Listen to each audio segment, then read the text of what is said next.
student, welcome back to your own channel CS Hiren Geria, and I am your English teacher Banerjee Pallavi. Today we are going to do 1.8 Voyaging towards Excellence. जैसे मुझे बहुत सारे बच्चे question पूछते हैं कि pros जो है वो सीन पैसेज में आता है, फिर भी हमें इसे पढ़ना क्यों पड़ता है, वहाँ पे भी जाके तो रीडिंग करके कर सकते हैं. बट मैं आपको ये बताऊँ कि जब आप रीडिंग करते हैं वहाँ पे तो आपको कुछ कुछ सेंटेंसेस समझ में नहीं आता, क्योंकि वो आपके लिए वो अनसीन हो जाता है. अगर आप पहले से ही पढ़ के रखते हो, जो चैप्टर को समझते हो, उसमें जो स्टोरी है या ऑटोबायोग्राफी है, जो भी जॉनरा दिया होगा प्रोज में, अगर उसको समझ लेते हो पहले से, तो आपके लिए बहुत इजी हो जाता है नीचे के जो भी क्वेश्चंस दिए जाते हैं उसको सॉल्व करने में. टाइम सेविंग है, कंज्यूम नहीं करता ज़्यादा टाइम, आपके लिए वो ज़्यादा बेटर रहता है. कोई भी सिनोनिम्स पूछ लिया गया है तो आप जब सिनोनिम्स ढूंढते हैं तो आपके दिमाग में ये बात होती है, अरे इसका मतलब क्या होगा, ये इसका सिनोनिम क्या होगा. अगर आप पहले से ही थॉरोली इसको कर लेते हो, you do it beforehand, then उससे क्या होता है कि आप ऑलरेडी उसमें एक्सपर्ट हो जाते हो. तो इसलिए very easily you can solve the paper. तो चलिए देखते हैं आपका वॉयजिंग टूवर्ड्स एक्सीलेंस. उसके पहले मैं चाहूँगी, अगर आपने चैनल को सब्सक्राइब नहीं किया तो चैनल को सब्सक्राइब करें. अगर आपको वीडियो पसंद आए तो उसे लाइक शेयर ज़रूर कीजिए और बेल बटन को हिट करना ना भूलिए. एक और बात है, अगर आपको चैप्टर रिलेटेड, प्रोज रिलेटेड या ये सिलेबस रिलेटेड कोई भी आपको क्वेरीज़ है, क्वेश्चंस है, तो व्हाट्सएप के दिए गए नंबर पे प्लीज़ आप उसको व्हाट्सएप करें. हम आपकी हेल्प करने की पूरी कोशिश करेंगे. So let's start with Achyut Godbole's voyaging towards excellence. अब वॉयजिंग का मतलब क्या होता है? What is the meaning of voyaging? Voyaging is something travelling. It is related to travel. Travel जब हम करते हैं, अब यहाँ पे ट्रैवल का मतलब ये ट्रैवल नहीं है कि आप कहीं जा रहे हैं. द ट्रैवल इज समथिंग विच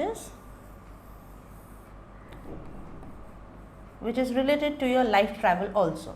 आपके लाइफ का जो ट्रैवल होता है from childhood to the old age, वो भी एक ट्रैवल है, लाइफ की जर्नी है. तो हम देखेंगे कि ये ऐसा, इनका जो आपका टाइटल है वो ऐसा क्यों है. टूवर्ड्स एक्सीलेंस मतलब excellence can be brilliant, outstanding, right.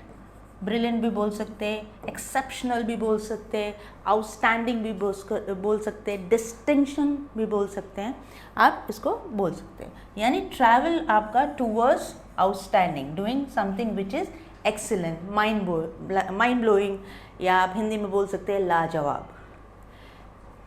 Achyut Godbole born in 1950, like 15 अगस्त को उनका जन्म हुआ है. Is well known for his writings in Marathi, English. Marathi and English में वो बहुत लिखते हैं. लिटरेचर, ये दोनों लिटरेचर, उन्होंने बहुत सारे बुक्स लिखे हैं. Prolific, he is a prolific writer. Prolific का मतलब होता है creative. So is a creative writer in various genres, has produced numerous, मतलब बहुत सारे original works as well as adaptation of works from other language into Marathi. यानी originally भी उन्होंने मराठी में लिखा है और दूसरे लैंग्वेज से भी उन्होंने ट्रांसलेट मराठी में बहुत सारे चीज़ें की है, बहुत सारी राइटिंग्स की है. His writing style is informative, मतलब बहुत सारे इंफॉर्मेशन हम उनके राइटिंग्स में से हमें मिल सकता है. एंड येट वेरी इनफॉर्मल, लेकिन फिर भी वो इतना फॉर्मल नहीं है, इनफॉर्मल है. बहुत सारे इंफॉर्मेटिव जो बुक्स होते हैं वो बहुत टाइम आप देखोगे तो वो फॉर्मल में लिखा गया है, फॉर्मल लैंग्वेज में. पर इनकी जो बुक्स होती थी वो इन्फॉर्मेटिव तो होती थी, साथ में इनफॉर्मल भी होता था, ताकि लोगों को समझ में ईजिली आ जाए. He became a chemical engineer from IIT Mumbai in 1972 and headed up top management positions in companies of great repute. Repute मतलब reputation. बहुत सारे जैसे टाटा है, रिलायंस है, ये सारे एक रेप्यूटेड कंपनीज़ है. इन्फोसिस है, रेप्यूटेड कंपनीज़ है, उनमें इन्होंने काम किया है.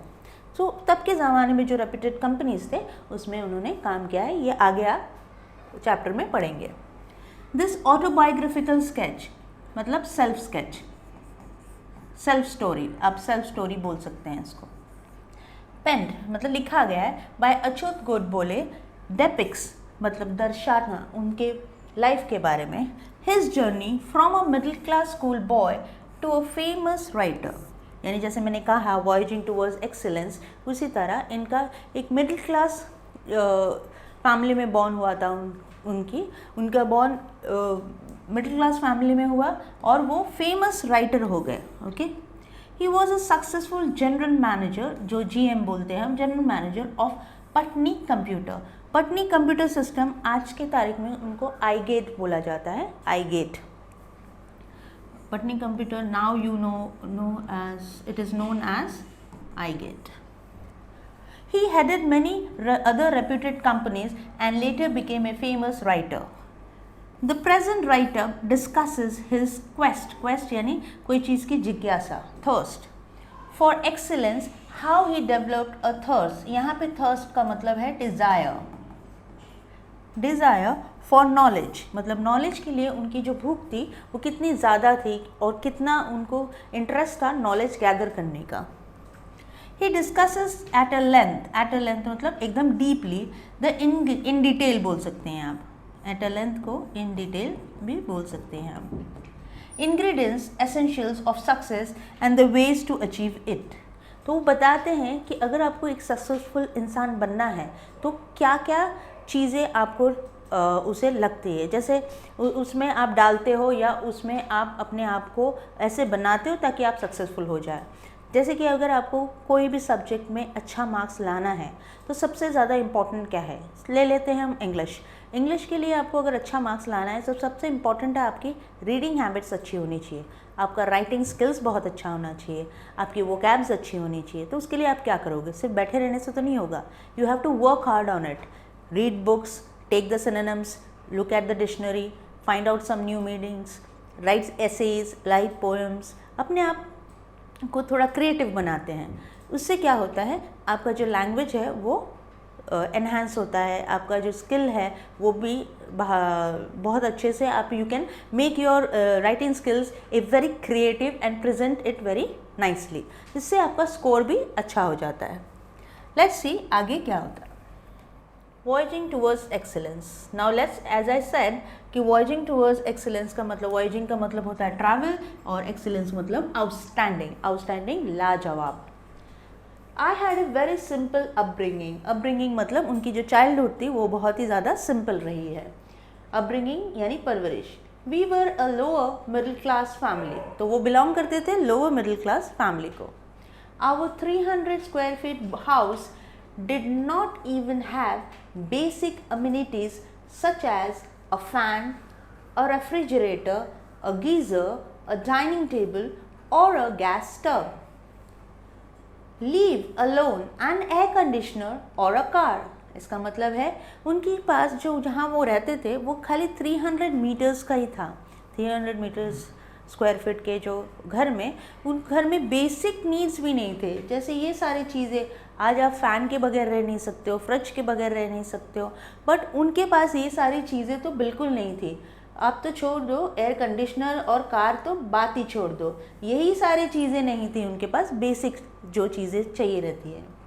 It was only when I entered the college that I got a watch and we got a dining table and a gas stove at home. जैसे उन्होंने कॉलेज में एंटर किया तभी उनको एक वॉच मिला, प्लस उनके घर में एक डाइनिंग टेबल आया और गैस स्टव भी आया। नेवरदलेस का मतलब होता है however। Nevertheless, culturally I had a rich childhood. Poets like Vinda Karandikar, Mangesh Pargaonkar and Vasant Bapad used to visit our home, and for hours I could listen to the discussion about poetry and literature, Marathi and English। मतलब वो बोल रहे हैं कि बचपन में उनको जब वो कॉलेज जाने लगे तब उनको जाके एक वॉच मिला, उनके घर में एक डाइनिंग टेबल आया और प्लस उनके पास एक गैस स्टव आया। लेकिन ये सारी चीज़ जो बेसिक उनके पास थी नहीं थी उससे उसको कुछ फ़र्क नहीं पड़ा, लेकिन कल्चरली वो बहुत ज़्यादा रिच थे। यानी कैसे, यहाँ पे जो लोग आते थे उनके घर में, विंदा करंदीकर, मंगेश पड़गांवकर, वसंत बापट, वो हमेशा उनके घर में रहते थे और घंटों बैठे उन लिटरेचर, मराठी और इंग्लिश पोइट्री, इसके बारे में बहुत बातें किया करते थे, डिस्कशन किया करते थे। They use to talk about Keshavsut, Mardhekar, Shakespeare, Charles Dickens and Thomas Hardy. इनके बारे में भी वो बहुत बात करते थे। शेक्सपियर तो आपको पता ही होगा, चार्ल्स डिकन्स भी आपको पता होता है। हाँ, ये सारे लोगों के बारे में डिस्कशन उनके घर में होता था।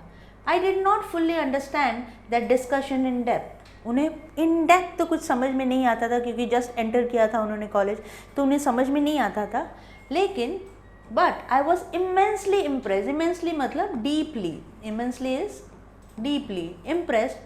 We also were lucky to have Pandit Kumar Gandharva, Pandit Bhimsen Joshi and Pandit Jasraj visit our place and talk about Indian music till late night or sometimes dawn. Dawn का मतलब होता है early morning, भोर, भोर जिसको बोलते हैं आप, early morning। तो उनके घर में, उनके पास और भी एक अच्छा ये था, एक लक था कि उनके घर में ऐसे लोग आते थे जैसे पंडित कुमार गंधर्व हो गए, भीमसेन जोशी, ये बड़े बड़े दिग्गज उनके घर में आते थे और घंटों बैठ के बात करते थे। कभी कभार ऐसा होता था कि वो रात तक बात करते या देर सुबह तक भी वो बात करते रहते थे। Now this is how and why I developed my interest in literature and music during my school days. I did not even today don't understand the grammar of music, but I began to love it tremendously since then.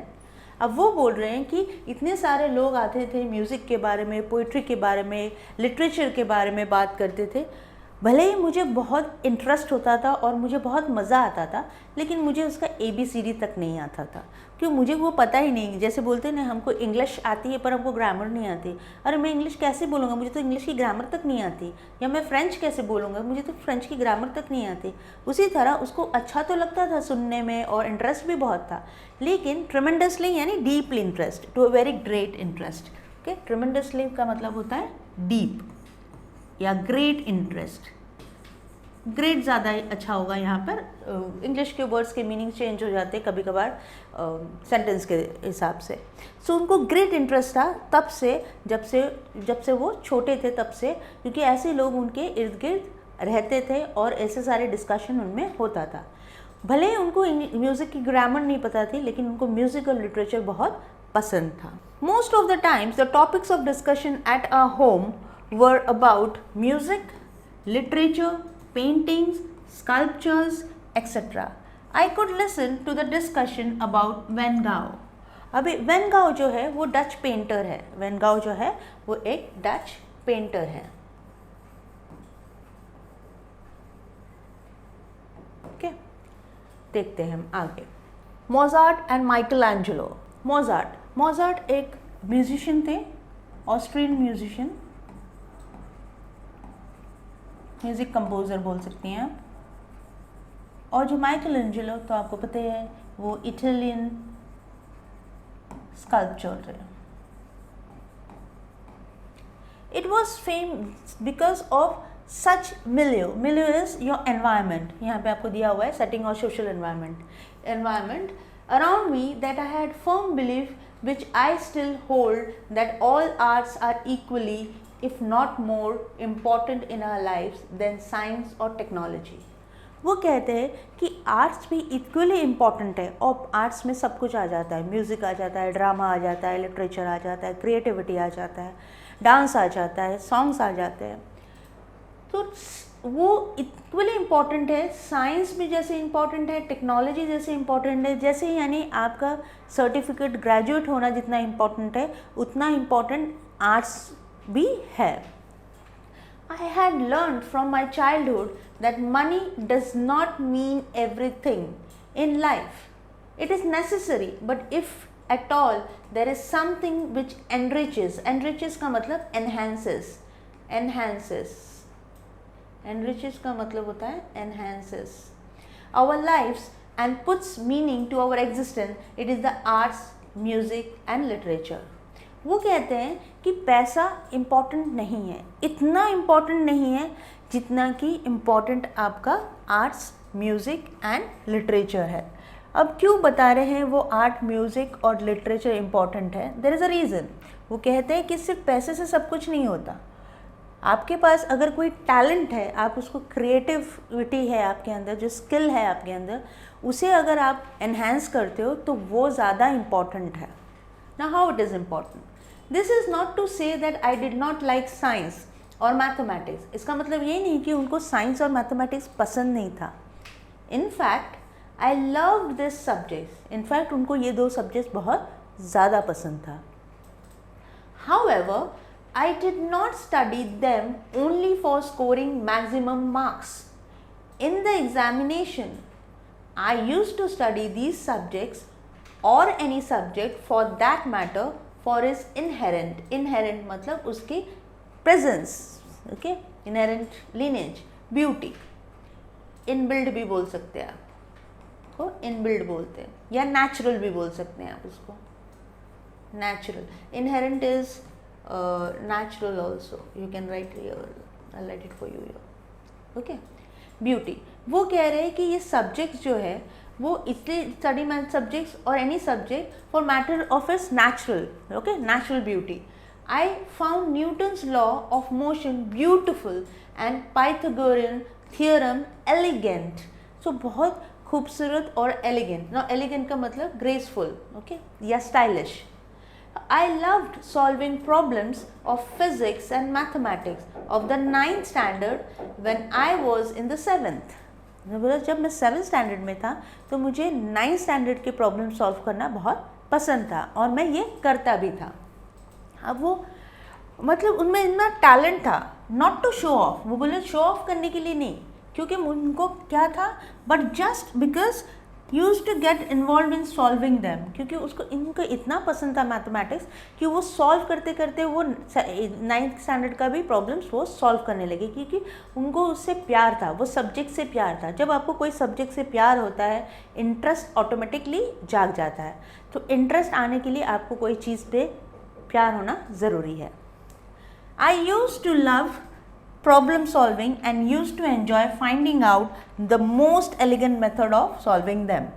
यानी वो इतने ही पसंद था उनको कि वो नए नए तरीके ढूंढते थे, finding out most elegant methods of solving them, the stylish method to solve them so that it solve easily and get a new way of solving it. Obviously, these problems were not a part of the curriculum.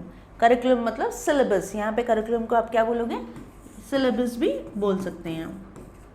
उनके syllabus का part नहीं था, फिर भी उन्हें बहुत मज़ा आता था ये करने। But I enjoyed the whole process, उन्हें बहुत ही मज़ा आता था प्रॉब्लम सॉल्व करने में।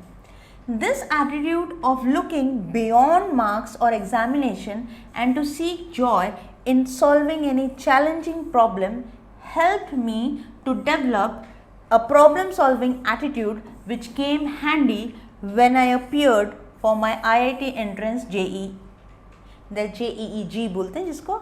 Because of this, exam is completely based on your problem solving ability and the ability to think not only logically but quickly and rapidly. अब ये जो उनकी आदत थी प्रॉब्लम सॉल्विंग की, ये उनको इन लेटर ईयर्स हेल्प किया। वो प्रॉब्लम सॉल्व इसलिए नहीं करते थे मैथमेटिक्स का कि उनको मार्क्स स्कोर करने के लिए वो पढ़ाई नहीं करते थे या फिर दिखावा करने के लिए, वो करते थे कि ताकि उनको वो नॉलेज मिले बहुत सारा। तो ये जो उनका प्रॉब्लम सॉल्विंग एटीट्यूड था वो बाद में जाके उन्हें काम आया। कहाँ काम आया? जब उन्होंने IIT एंट्रेंस एग्ज़ाम JEE दिया और उसमें उन्होंने, क्योंकि वहाँ पे क्या पूछा जाता है, लॉजिकली, क्विकली एंड रैपिडली जो एबिलिटी होती है वो देखा जाता है। तो उन्होंने वो एग्ज़ाम बहुत अच्छे से दे पाए क्योंकि वो ऑलरेडी माहिर थे ये सब चीज़ों से। I scored 100% marks in mathematics in almost all the examination that I appeared for my first standard until IIT. Bearing only few times, excluding, bearing मतलब एक दो बार शायद वो आगे पीछे हुए रहेंगे, लेकिन हमेशा उनको 100% ही मार्क्स मिले हैं मैथमेटिक्स में फर्स्ट स्टैंडर्ड से लेके IIT के एंट्रेंस एग्ज़ाम देने तक। I stood 16th in SSC board, मतलब उनका जो रैंक था वो 16 था SSC बोर्ड में. At that time this examination was for the whole Maharashtra. उस टाइम पे जो एग्जामिनेशन था फुल महाराष्ट्र बेस्ड था, इंक्लूडिंग नागपुर. तो नागपुर में भी, मतलब नागपुर और महाराष्ट्र दोनों स्टेट में से वो सबसे सब लोगों में से 16th रैंक होल्डर थे. And I stood first in the university in all subjects put together. सब सब्जेक्ट्स में फर्स्ट वो ही आए थे यूनिवर्सिटी में, जब सब सब्जेक्ट को कंबाइन कर दिया था और सब सब्जेक्ट कंबाइन होने के बाद जो रैंकर्स आए थे तो उनका रैंक फर्स्ट था. Those days you could get an admission into IIT without entrance test JEE if you had secured the first rank in the university. और उन टाइम पे, उनके टाइम पे जब वो IIT का एंट्रेंस देना था उनको, उस टाइम पे उनको एंट्रेंस देने की ज़रूरत नहीं थी, क्योंकि उन टाइम पे एक रूल था कि अगर आप IIT का इसमें यूनिवर्सिटी में अगर आप फर्स्ट आए हो, ओवरऑल सब्जेक्ट्स और सब लोगों में फर्स्ट आए हो, तो आपको डायरेक्ट आपकी एडमिशन हो जाती थी, आपको एंट्रेंस देने की ज़रूरत नहीं थी. Therefore, I did not have to appear for the entrance test to get the admission into IIT. इसलिए उनको IIT में एग्ज़ाम एंट्रेंस टेस्ट देने की ज़रूरत नहीं है. But nobody in Solapur told me about it, for I doubt. यानी इन सोलापुर में किसी को पता ही नहीं था इस बारे में कि जो बंदा फर्स्ट आता है यूनिवर्सिटी में, उनको ये एडमिशन के लिए, IIT के एडमिशन के लिए एंट्रेंस देने की ज़रूरत नहीं है. इन्होंने तो उनको पता ही नहीं था और उन्होंने दे दिया. I doubt if anybody even knew about this rule. तो सोलापुर जैसे शहर में शायद किसी को नहीं पता था, तो उनको किसी ने बताया ही नहीं. Therefore, I appeared for the entrance examination. इसलिए उनको entrance examination में वो बैठ गए. And I secured a very good rank in the same. और इसी वजह से उनको अच्छा रैंक भी मिला, क्योंकि उनका ऑलरेडी प्रॉब्लम सॉल्विंग एटीट्यूड था, तो उनको लॉजिकल थिंकिंग, ये सारी चीज़ें को इतनी नॉलेज थी, तो उन्होंने फटाफट अच्छे से दे दिया. I was quite happy getting into IIT, but my joy was short-lived. IIT में एडमिशन मिला, लेकिन उन्हें बहुत अच्छा लगा. पर प्रॉब्लम क्या है, जब उनको मुंबई में IIT में एडमिशन तो मिल गया, पर वो कहीं ना कहीं थोड़ा सा जो वो उनकी खुशी थी वो थोड़ा सी दुख में बदलने लगा. क्यों? At Solapur I had not seen any building which was more than 3-storied. इन सोलापुर में उन्होंने ऐसी कोई भी बिल्डिंग नहीं देखी थी जो 3 माले से ज़्यादा बड़ी हो. जबकि इन Mumbai, however, Mumbai was full of skyscrapers. Skyscrapers मतलब जो आसमान छूती हुई बिल्डिंगें हैं.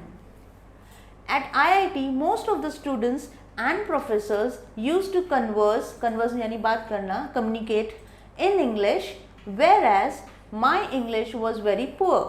I had my entire education in Marathi. अब क्या था, IIT Mumbai, of course Mumbai है, IIT है, तो वहाँ पे लोग प्रोफेसर्स और स्टूडेंट्स दोनों में ही इंग्लिश बहुत ज़्यादा बोलते थे और कम्युनिकेशन इंग्लिश में ही होता था.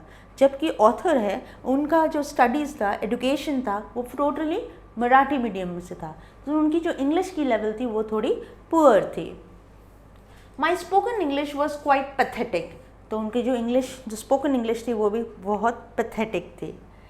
Not only did I have a very weak vocabulary, but my pronunciation was also terrible and my construction of English sentences very awkward to say the least.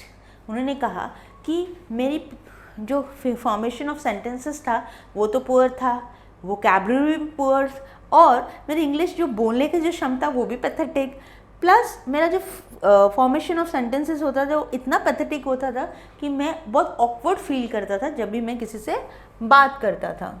So due to all this, ये सब की वजह से I was feeling quite lonely and terrified in Mumbai in general and IIT in particular.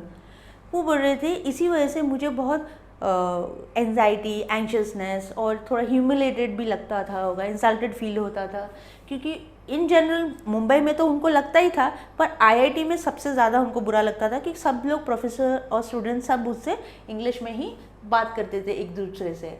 I had developed inferiority complex. Inferiority complex मतलब कोई चीज़ पे आप लैक करते हो, when you don't have anything in you, you start feeling shy, और आपको ऐसा लगता है कि मुझे तो कुछ आता ही नहीं है, मैं ये भीड़ में फिट नहीं होता, उसको बोलते हैं inferiority complex. And wanted to run away from IIT and even in Mumbai. इसलिए वो चाहते थे कि मैं वो मुंबई से या IIT से भाग जाए। तो अब देखते हैं हम आगे वो क्या कर सकते हैं। One day I was sitting at my mess table in the hostel sipping tea when a senior guy came and sat on the chair adjacent. Adjacent मतलब next, बाजू में। तो एकदम जब वो मेस के टेबल में, हॉस्टल में जो कैंटीन होता है उसके टेबल में जब बैठे थे, तो एक जो सीनियर गाय है, मतलब उनसे सीनियर होगा, वो आके उनके बाजू के चेयर में बैठ गए। Chair adjacent to me. He was a convent educated guy with fairly sophisticated मतलब something which is stylish, okay, classy English में बात करने लगा उनसे, वो क्योंकि वो कॉन्वेंट एजुकेटेड थे तो वो इंग्लिश अच्छा बोल रहे थे। एट लीस्ट स्पोकन और कॉलिक्यूल इंग्लिश, वो इतने अच्छा इंग्लिश, क्योंकि वो ऑब्वियसली वो कॉन्वेंट से है तो उसकी इंग्लिश अच्छी होगी। He was a bit arrogant का मतलब होता है rude, arrogant and wanted to pull my leg, यानी टांग खींचने के लिए थोड़ा उसके बाजू में बैठ गया, थोड़ा रूड बिहेव करने लगा। कैसे? He tried to engage in some conversation with me and started pointing out errors in just about every sentences or everything that I said. After 5 minutes, he walked away after insulting me. अब क्या हुआ कि उससे वो conversation चालू कर दिया, बातचीत करना चालू कर दिया ऑथर के साथ, वो सीनियर स्टूडेंट ने। जैसी बात, जब ये लोग इंग्लिश में बात कर रहे थे तो हर बात के ऑथर के हर सेंटेंस पे वो उसे टोकने लग गया कि यहाँ पे ये गलती कर रहे हो आप, यहाँ पे ये बोलना चाहिए, यानी वो एक्चुअली उसकी टांग खींचने आया था, पुल लेग्स यानी टांग खींचने आया था। 5 मिनट तक वो सोचने लग गया। अभी pointing out errors, after about 5 minutes he walked away. 5 minute तक वो उससे बात करते करते उसको इंसल्ट करके चला गया। I felt extremely humiliated. Humiliated मतलब insulted. यहाँ पे humiliated का मतलब है insulted. I felt humiliated and upset. As it is, I was feeling quite depressed and diffident. Diffident मतलब lack of confidence. जब आपका confidence चला जाता है तो आप एकदम defeated feel करते हो, तो उसको diffident बोलते हैं। And this incident was the last straw. Last straw मतलब बर्दाश्त की एक हद तक, बोलते हैं ना पानी गले तक पानी आ गया है, सर के ऊपर तक पानी चला गया, समथिंग इन हिंदी। मेरी हिंदी इतनी अच्छी नहीं है, मैं पहले से ही आप लोगों से माफ़ी मांग चुकी हूँ। फिर भी आपको अगर नहीं समझे तो प्लीज़ व्हाट्सएप पे आप टेक्स्ट कर सकते हैं और कमेंट बॉक्स में कमेंट बिल्कुल कर सकते हैं। द लास्ट स्ट्रॉ मतलब एक हद तक इंसान बर्दाश्त कर सकता है, जब बर्दाश्त की हद ख़त्म हो जाती है उसको बोलते हैं इंग्लिश में the last straw. I was almost broken, मैं पूरी तरह से टूट गया। I felt out of place there, मतलब मुझे ऐसा लग रहा है मैं भीड़ में अलग हूँ, वहाँ क्या, मैं वहाँ को बिलोंग ही नहीं करता। Literally wanted to run away to Solapur that very moment, उसी क्षण, उसी वक्त मैं वहाँ से भागना चाहता था सोलापुर तक, सोलापुर को। However it was only my self esteem, self esteem मतलब self respect, which stopped me suddenly. A feeling of determination and strength came over me and gripped me. Suddenly उनके अंदर से एक आवाज़ आई और उन्होंने कहा क्यों हम यहाँ से भागेंगे, क्यों मैं यहाँ से चला जाऊँ जस्ट बिकॉज मुझे इंग्लिश नहीं आती। तो आगे क्या होता है, despite hailing from Solapur, hailing का मतलब वहाँ से बिलोंग करना, हेलिंग इज़ बिलोंगिंग, हेलिंग का मतलब होता है you belong to some place, तो belong. So, belong from Solapur. If I could be rank holder in the school, college and IIT with many awards in mathematics, there must be something right with me. उन्होंने सोचा, एक अंदर की आवाज़ जब आई, determination, grip, उनको grip पकड़ लिया और उन्होंने कहा कि अगर मैं सोलापुर से बिलोंग करता हूँ, फिर भी मैं एक रैंक होल्डर हूँ स्कूल में, कॉलेज में, IIT में, और बहुत सारे मुझे अवार्ड्स मिले हैं मैथमेटिक्स में, तो कुछ तो बात होगी ना मुझ में, कुछ तो बात होगी, कुछ तो अलग होगा ना मैं इन लोगों से, राइट? जब हम में कोई स्किल होती है, कोई टैलेंट होता है, ऑब्वियसली हम भीड़ में अलग होते हैं, तो इससे इंग्लिश आने और ना आने से क्या फ़र्क पड़ता है, पर टैलेंट तो है। So what he says, why should I give up? तो मुझे क्यों गिव अप करना है, क्यों भागना है यहाँ से? And that too for a silly small thing like English. एक छोटी सी इंग्लिश की वजह से मैं इतना सारा टैलेंट छोड़ के मतलब भूल जाऊँ और यहाँ से भाग जाऊँ? I was not to give up any more. अब मैं ये छोड़ के नहीं जाऊँगा, मैंने अपने निष्ठा कर लिया है, अब मुझे करना ही है कुछ।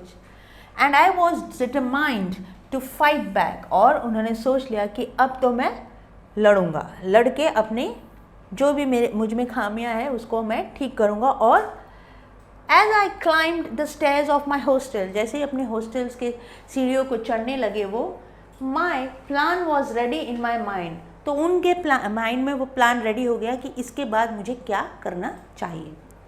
Normally most of us who are educated in vernacular, vernacular मतलब जो हिंदी मराठी मीडियम में पढ़े हुए हैं, जो इंग्लिश मीडियम में नहीं पढ़े होते और दूसरे नेटिव लैंग्वेज में पढ़े हुए थे, उनको बोलते हैं वर्नाकुलर। वर्नाकुलर मीडियम में लैंग्वेजेस में such as Marathi, think in Marathi before speaking in English, translate it in English and then somehow try to speak out these translated English sentences in an extremely awkward fashion. क्या करते हैं mostly vernacular medium से, ये बहुत सारे teachers को भी मैंने देखा है, बहुत सारे लोगों को भी मैंने देखा है कि वो बहुत इजी टिप्स देने लगते हैं बच्चों को कि अगर आपको इंग्लिश नहीं आती तो आप ऐसा कीजिए, आप अपने नेटिव लैंग्वेज में थिंक कीजिए और फिर उसको ट्रांसलेट कीजिए और फिर आप इंग्लिश में बोलने की कोशिश कीजिए। लेकिन मैं एज ए इंग्लिश टीचर मैं आपको यही बोलूँगी कि आप ऐसा बिल्कुल ना करें, क्योंकि इंग्लिश के जो ग्रामर है और जो आपके नेटिव लैंग्वेज के ग्रामर है, जो वर्नाकुलर मीडियम के ग्रामर है, वो थोड़ा सा डिफरेंट हो जाता है जब आप सेंटेंस फॉर्मेशन और स्ट्रक्चर को चेंज करते हैं। एक्टिव पैसिव का जो स्ट्रक्चर होता है, जो फॉर्मेशन ऑफ स्ट्रक्चर होता है, सब्जेक्ट वर्ब का जो प्लेसमेंट होता है, वो लिटरली चेंज हो जाता है कभी कभार जब आप हिंदी और या कोई और वर्नाकुलर लैंग्वेज, बंगाली हो गया, मराठी हो गया, गुजराती हो गया, उसको सोच के इंग्लिश में ट्रांसलेट करने की कोशिश करते हो। वो नहीं होता है ऐसे, क्योंकि हर लिटरेचर का अपना ही एक रिचनेस होता है जिसको आप ख़राब नहीं कर सकते हो। तो हमेशा जब भी आप इंग्लिश पढ़ना चाहें, मतलब बोलना चाहें, तो पॉडकास्ट सुने, टेड टॉक सुने, आप कुछ अच्छे लोगों के मोटिवेशनल स्पीच सुने, और आप स्पीच जितना ज़्यादा स्पीच सुनेंगे, उनकी स्पीकिंग सुनेंगे, उतना ही ज़्यादा आपके कानों में वो सब वर्ड्स और सेंटेंसेस पढ़ेंगे, तो आप उसे बोल सकते हैं। इवन आप रीडिंग हैबिट करें, आप जैसे ये चीज़ ऑथर भी बोल रहे हैं कि बहुत सारे हम लोग नॉर्मली क्या करते हैं, Marathi, think in Marathi before speaking in English, then you translate. ये फिर ऑकवर्ड फैशन में आ जाता है, सेंटेंस फॉर्मेशन ही एकदम गलत सा हो जाता है, तो वो एक फ़नी सिचुएशन हो जाता है। तो you should never do that. हमेशा हर लिटरेचर की अपनी परिभाषा होती है, उसे मेंटेन कर लेना चाहिए।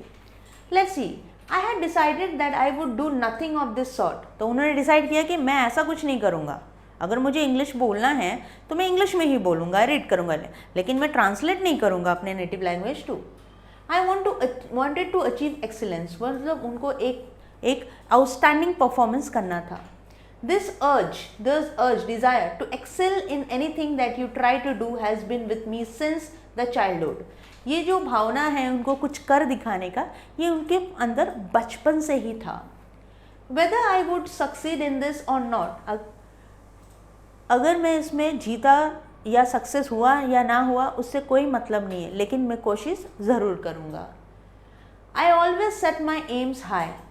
मैंने हमेशा अपने जो एम्स है, जो गोल्स है, उसको हमेशा एक हाई पोजीशन में रखा है।